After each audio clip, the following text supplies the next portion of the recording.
I was watching the Olympics, I believe Gabby Thomas went viral for. She said, "I was visualizing me winning my gold medal for years. Every time I took the track, I would visualize myself coming in first place. So when it came to the actual final round, and in that moment, I'd already trained the belief, the mechanics of my body, my mind, my soul, and spirit were all in alignment to achieve at the highest scale because I prepared myself long before that moment. And we don't do that enough. We don't visualize where we're trying to be enough, and we don't give ourselves enough credit with a positive talk track and that we are worthy. And most definitely, we all need to be better at our own affirmations. And that's a critical thing as well. Adopting a growth mindset is so critical. That is the way to have optimal performance, because if you think about every athlete in the world, the Olympians, they fail and fail and fail again. And that's how they get stronger and perform better each time. We must accept failure as a stepping stone and a learning tool instead of something as a self-judgment that I'm not good enough or that it's holding you back. It actually propels you forward.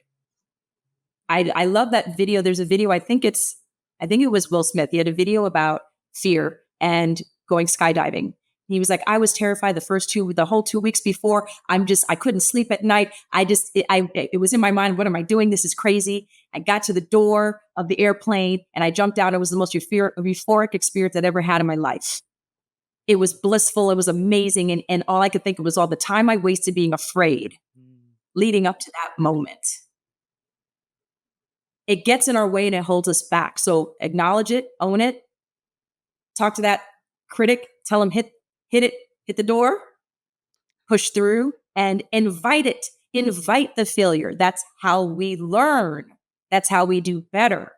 You know what screams out to me, for those who can understand the benefits of having a physical coach for your physical body, is to take the grains of, we need to get our mind. We are mental athletes. If that lands for people, you wouldn't, if you know you're in a certain state physically, and the doctors tell you, hey, if you don't make these changes, you're going to be in this situation. It is the same thing with our mind. If we can't adjust and align to everything that you're saying to make our mental performance at its top peak level, we will not be able to maximize our gifts and our talents. And to your other point, we need to make sure we love ourselves. The greatest showmanship of love is to empower us to be our greatest version of ourselves and not be our own barriers for that. So I love the fact that you broke that down. And I'm looking at it, I'm like, how do I be a better mental athlete and give myself more self love? I need to go back and do the work. It is work. And so often, the years I've been working with people, I can say probably 1% of the time it's something physical, like a physical representation that's holding someone back from their performance. 9 times out of 10, it's something happening within their mindset.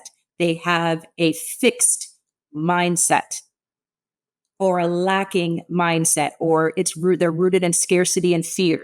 It's mindset that holds our performance back. So when you're actively working as hard on your body as you are on your mind and the two align, you're unstoppable. I feel like we need to have a altar call right now. Like, is there one? Is there one? Do you need Coach Laila Keith's assistance today? Haven't you heard enough? Enough gems have already been dropped. Stop sitting and being fearful and being afraid of what hasn't even happened yet. Let's work through a plan and a strategy so you can open up your eyes and your mind to the belief that you're worth more, so you can do more, achieve more, so you can give back Yeah. even the more. Oh my goodness.